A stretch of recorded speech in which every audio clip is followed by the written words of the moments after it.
Hello ma'am, welcome back to my channel. Ngasi aigi video se Tharoi Thongba video an tawjarake aigi mamangi video amada Tharoi Thongani haijakibado ado ngasi Tharoi je kamana thongadage habadu tutorial na ujarake aduga lorekpadasu chabagi mukbang ama mati ama hapjarake ma'am buni yeminasi ado ngasi gi Tharoi je aina ngarang Bengaluru gi Bengaluru gi Kammanahalli na haba mafam ama adagi lauru bane Tharoi je North ki food items loina phangba dukan ama lai adugi dukan dagi lauru bane Tharoi je pochai ju loina suna phange ko moi dukan du da ayam loina suna phange Bengaluru da laibiri chinau sing Manipuri gi natraga North ki dugumba food items sing pambiraga di hariba dukan jida lakpiyo ai dukan du ge ko maron du su description box ta jaramge ado ngarang Tharoi lauru budo kamai lauru ge habado ma'am habi video je habi diwan mati mata yemi nasi ko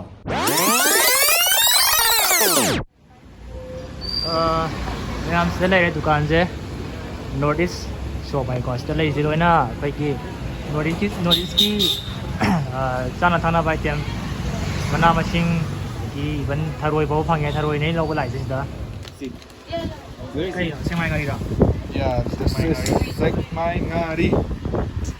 Sekmai Ngari.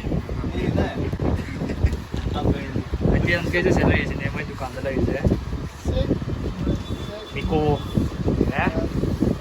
Aduga ngauninga gadi mai ngau bi sina mai ngau bi kai lam ki mai ngau bi kan ga khang go si Manipur tamu Manipur bi ge Korean bi ma ni no sitai u ne ala sa hai go 3x spicy noodles there YY Mimi acha tin fish The Mizo community will have.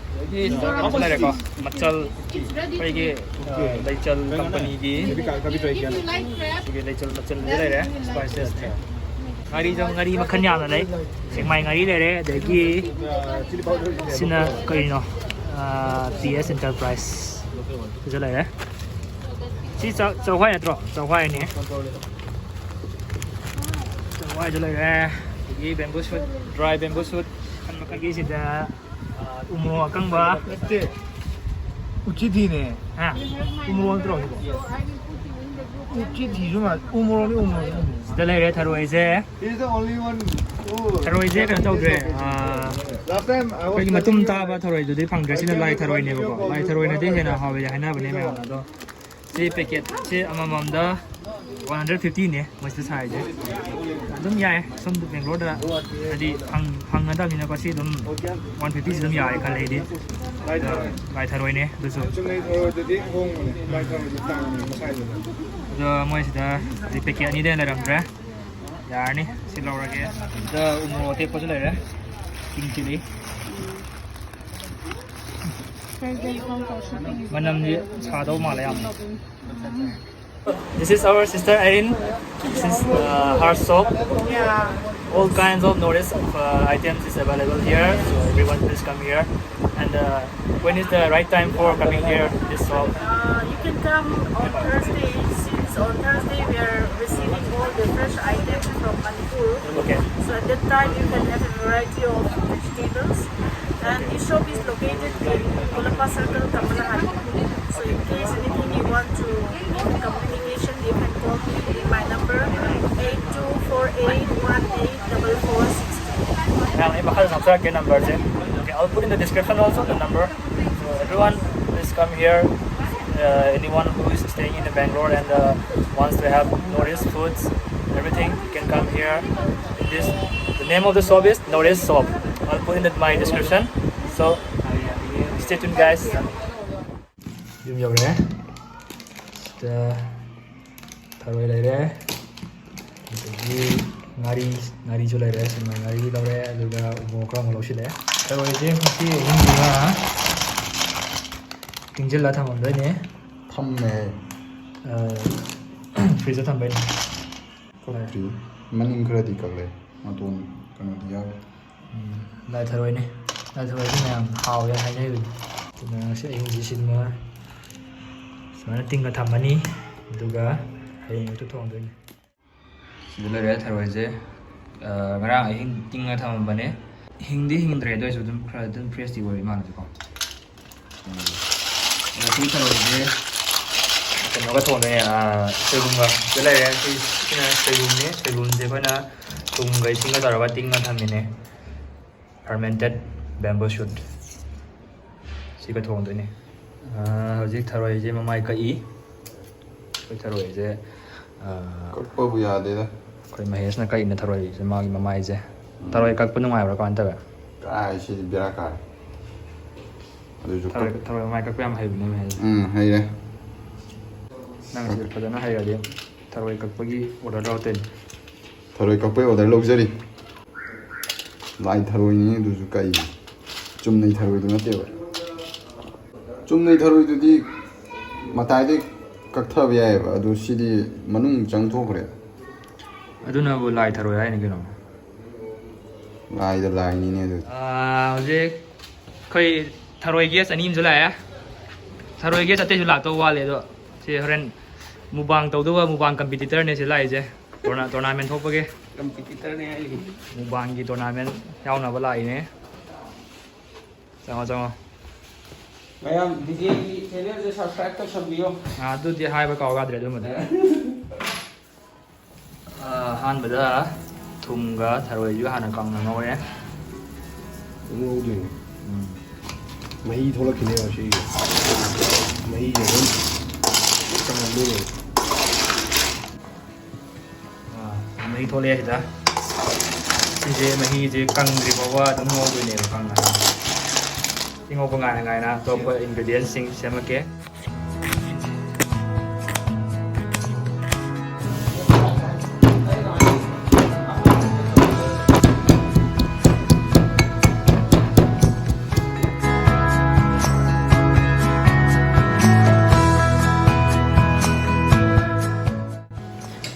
sida alu ga soibum ga putba ka ba lore Tadi mana? sida mahi ini phajare Siapa ini?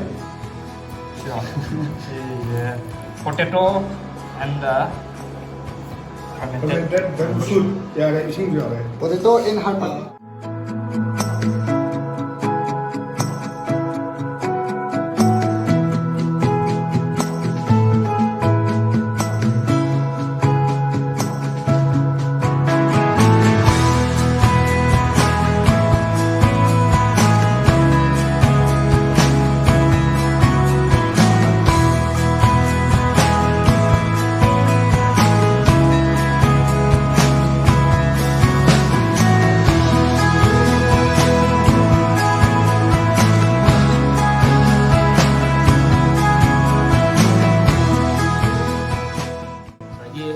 putkiwa alu ga soibum ga ni do yang takai be ni ana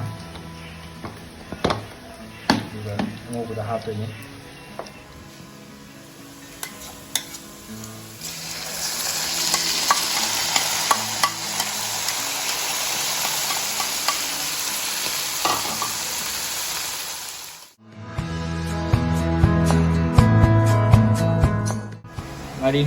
ngari kara hap ni ngari sana kan samto bir ni sim de sana pada sen samto bir ni adu ga hap ni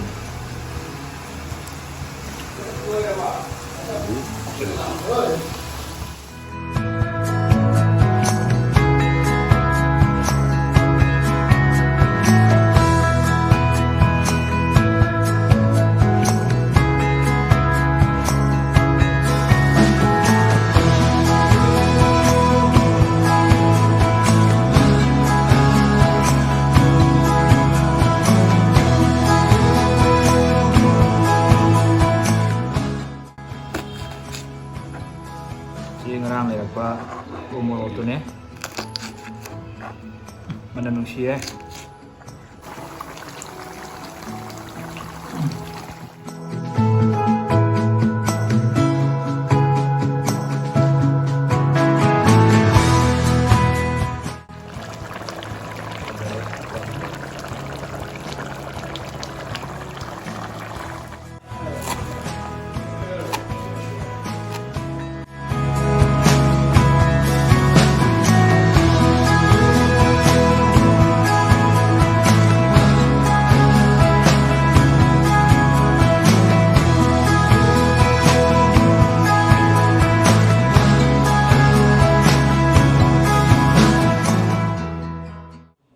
ꯊꯣꯡꯕ ꯂꯣꯏꯔꯦ ꯊꯔꯣꯏ ꯁꯤꯗ ꯂꯩꯔꯦ ꯊꯔꯣꯏ ꯊꯣꯡꯕꯗꯣ ꯍꯧꯖꯤꯛ ꯑꯩ ꯉꯁꯥꯏ ꯍꯥꯏꯖꯈꯤꯕ ꯃꯨꯛꯕꯥꯡ ꯇꯧꯔꯛꯀꯅꯤ ꯍꯥꯏꯕꯗꯣ ꯃꯨꯛꯕꯥꯡ ꯍꯧꯔꯛꯑꯒꯦ ꯃꯈꯣꯏ ꯃꯨꯛꯕꯥꯡ ꯀꯝꯄꯤꯇꯤꯇꯔ ꯑꯅꯤꯁꯤ ꯂꯩꯔꯤꯁꯦ ꯑꯃꯅ ꯃꯍꯦꯁ ꯑꯗꯨꯒ ꯕꯥꯁꯀꯣ ꯃꯕꯥꯅꯤ ꯉꯁꯤ ꯊꯔꯣꯏ ꯌꯥꯝꯅ ꯆꯨꯞꯄ ꯉꯝꯕ ꯇꯥꯟꯅꯗꯣꯔꯤ ꯊꯔꯣꯏ ꯈꯛꯇ ꯅꯠꯇꯦ ꯌꯦꯔꯨꯝꯁꯨ ꯌꯥꯎꯔꯦ ꯏꯔꯣꯟꯕꯁꯨ ꯌꯥꯎꯔꯦ ꯊꯔꯣꯏ ꯑꯁꯤ ꯂꯩꯔꯦ ꯃꯨꯛꯕꯥꯡꯁꯦ ꯍꯧꯅꯕ ꯇꯧꯔꯛꯑꯒꯦꯀꯣ ꯍꯧꯔꯣ ꯐꯖꯔꯦ ꯑꯍꯥꯟꯕꯒꯤ ꯆꯥꯛꯈꯣꯝꯁꯤꯗꯤ ꯃꯌꯥꯝꯗ ꯑꯩꯗꯣ ꯏꯜꯂꯣꯏ ꯁꯣꯏꯅ ꯏꯜꯂꯣꯏ ꯅꯠꯇꯦ ꯆꯥꯛ ꯄꯨꯛ ꯀꯩꯅꯣ ꯇꯧꯅꯕ ꯍꯥꯏꯐꯦꯠꯇꯪ ꯆꯥꯒꯦ ꯑꯗꯨꯒ ꯃꯌꯥꯝꯗꯣ ꯋꯥꯔꯤ ꯁꯥꯟꯅꯖꯒꯦ ꯍꯥꯎꯔꯦ ꯏꯪꯒꯦ ꯌꯣꯝꯕꯁꯨ ꯉꯔꯥꯡꯒꯤꯅꯤ ꯑꯩ ꯏꯟꯁꯥꯡ ꯈꯥꯛꯄ ꯀꯥꯎꯅꯤꯀꯣ ꯀꯦꯃꯦꯔꯥ ꯑꯗꯣ ꯍꯣꯔꯦꯟ ꯆꯠꯂꯨꯗꯣꯏꯅꯦꯍꯦ ꯀꯩꯅꯣꯗ ꯍꯥꯏꯅꯦ ꯇꯣꯛꯄ ꯍꯣꯔꯦꯟ ꯀꯩꯅꯣꯗ ꯀꯣꯏꯕ ꯆꯥꯛꯁꯤ ꯐꯨꯜ ꯆꯥꯁꯜꯂꯒ ꯊꯔꯣꯏꯁꯦ ꯍꯥꯎꯗꯤ ꯍꯥꯎꯋꯦ ꯊꯔꯣꯏꯁꯦ ꯆꯨꯞꯄ ꯌꯥꯗꯕꯒꯤꯅꯤ ꯇꯧꯔꯤꯁꯦ ꯀꯥꯏ ꯊꯔꯣꯏ ꯑꯗꯨꯕꯨꯗꯤ ꯌꯥꯔꯕꯣ ꯅꯪꯒꯤ ꯀꯥꯏꯗꯩꯅꯣ ꯍꯧꯖꯤꯛ ꯑꯣꯏꯅ ꯀꯣꯠꯀꯦ ꯃꯅꯤꯡ ꯀꯧꯕꯁꯨ ꯌꯥꯗꯦ ꯃꯃꯥꯡ ꯀꯧꯕꯁꯨ ꯌꯥꯗꯦ ꯉꯥꯏꯈꯣ ꯊꯔꯣꯏ ꯑꯁꯦꯡꯕ ꯑꯃ ꯌꯥꯎꯔꯦ ꯁꯤꯗ ꯁꯤꯁꯨ ꯀꯛꯑꯝꯗ꯭ꯔꯦ ꯊꯣꯛꯄꯅꯤ ꯁꯤꯒꯤ ꯊꯔꯣꯏꯁꯤꯃꯗꯤ ꯌꯥꯗ꯭ꯔꯦ ꯀꯩꯅꯣ ꯇꯧꯔꯝꯗ꯭ꯔꯦ ꯀꯛꯑꯝꯗ꯭ರೆ ꯆꯨꯞꯄ ꯌꯥꯗ꯭ꯔꯦ ꯁꯦꯐꯅ ꯍꯧꯖꯤꯛ ꯆꯥꯏ ꯊꯔꯣꯏ ꯆꯥꯏꯉꯩꯗ ꯌꯦꯔꯨꯝ ꯆꯥꯕ ꯀꯥꯎꯗꯣꯔꯦ ꯌꯦꯔꯨꯝꯁꯨ ꯑꯃꯨꯛ ꯆꯥꯒꯦꯀꯣ ꯀꯦꯡꯉꯦ ꯀꯩꯅꯣ ꯌꯥꯎꯕꯩꯅꯦ ꯃꯆꯥ ꯌꯥꯎꯕꯩꯅꯦ ꯃꯆꯥ ꯌꯥꯎꯕꯩꯅꯦ ꯆꯥꯌꯥꯕ ꯆꯥꯎꯅ ꯑꯗꯨꯝ ꯕꯔꯥ ꯄꯣꯔꯛꯑꯣ ꯇꯣ ꯀꯥꯝ ꯇꯧꯔꯣ ꯑꯗꯨ ꯍꯨꯟꯗꯣꯛꯀꯣ ꯑꯩ ꯌꯣꯠꯇ꯭ꯔꯤ ꯑꯗꯨꯒꯤ ꯍꯨꯟꯗꯣꯛꯑꯣ 소진 ꯍꯣꯏ 소진 후라래 북한데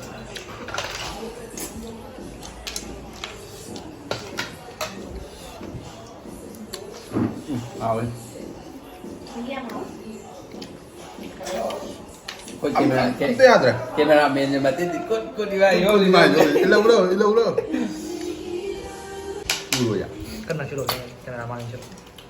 바로 와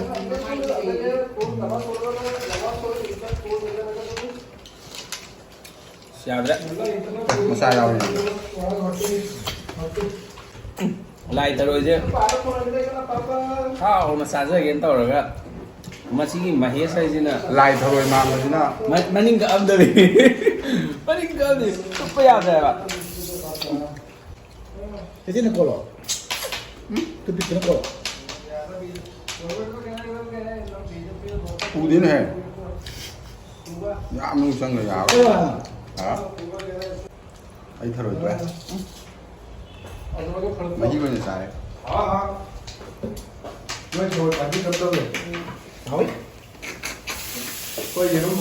ನೀನು ಹಾಕೊಂಡು ನಾಳೆ ಅದು ಜವಾಯ ಮುನ್ನ ಹಾಗೆ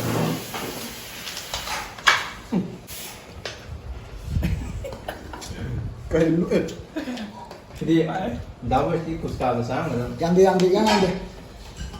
kata kau dia ai shita ne phunna ꯅꯠꯇꯦ makanya dapat di ini tak ꯊꯤ ꯇꯧꯁꯤꯔꯣ ꯊꯤ ꯇꯧꯁꯤꯔꯣ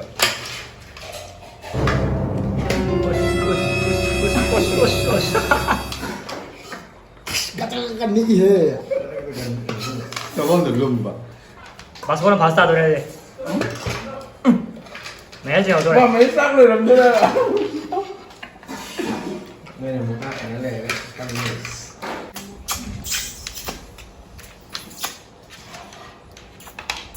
너만이 돼 이네 보내냐 메트로이. 싸우야 봐 đây rồi hắt dây này này tôi định là hắt dây 아, last 40 amukan namge namage ko 나마. nó là cao bây giờ phải là sao này thế đây 마스코기 작품이 참 짜해. tem thadagi ngawam mà có gì sao đâu mà gì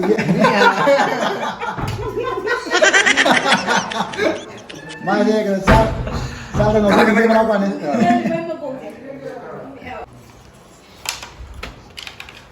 sao mà cái bị hại cái 이반이 들으면 가냐 그냥 하냐 그 비디오 채널 대장님 아이고 이거 namge yaad sidi yaadra loishalas Kalau saya lagi aku paling sih. Tharoi na ngamgre ngasi di. Siap jadi. Tharoi na fajan ngamgre. Tuh sup pakai tuh deh. Tharoi na mai chi pi gre. Akhoi na mai chi pi ge tawne. Tharoi na pi sale. Lai tharo ja horo. Mathang gi daw na taw. Lore mukbang chak cha ba loi khre ani je hoje ai kanana ka le do haira ge masi gi mukbang je tharoi je kan tawe khre maning khre kak pawalam ba hai tare do na Các bạn khá quát kìa. Kak ta ba le ko di. aduna di magi matung Chingmada thok ching leba. da tholok pa ya da ba tharoi ne ayam bo oi khre ngasi gi do mahi diam hawe Yes, mahi dia awal. mahi diam hawe Am hào ấy. da Masi tut pik siam kana gre. Ure. De le. Tam kana gre. Asu tin tin de na. ngasi gi competition je tharoi yamna chuppai competition to ne seng ba dia do bo tharoi chuppa ngam da ba maram na oraga competition je draw chale Eh, chắc thì phụ khăn đã thay đổi lại đấy như thế. adu draw ne lorage draw ne lorage winner je kana na we ha ba kana tharoi no we Thay đổi rồi. Itu là sao? Tharoi mo gre. tharoi no we ge aduna mayam ngasi gi tharoi thong do masak to kwanta ya haudo malaga di comment da haibiro aduga agi mana ba Vasco agi channel ama sulai hello world na anta nauna hando chara pone video naung thakala kani mayam magi channel jibu subscribe to senbiramo ai description da chara ke magi channel mamin do aduga loina agi channel to subscribe to senbiramo mayam aduga Like đâu thành ra mà. kata video sing tam thaka chara ke ngasi gi di mayam kainara si Bye bye. thank you bye bye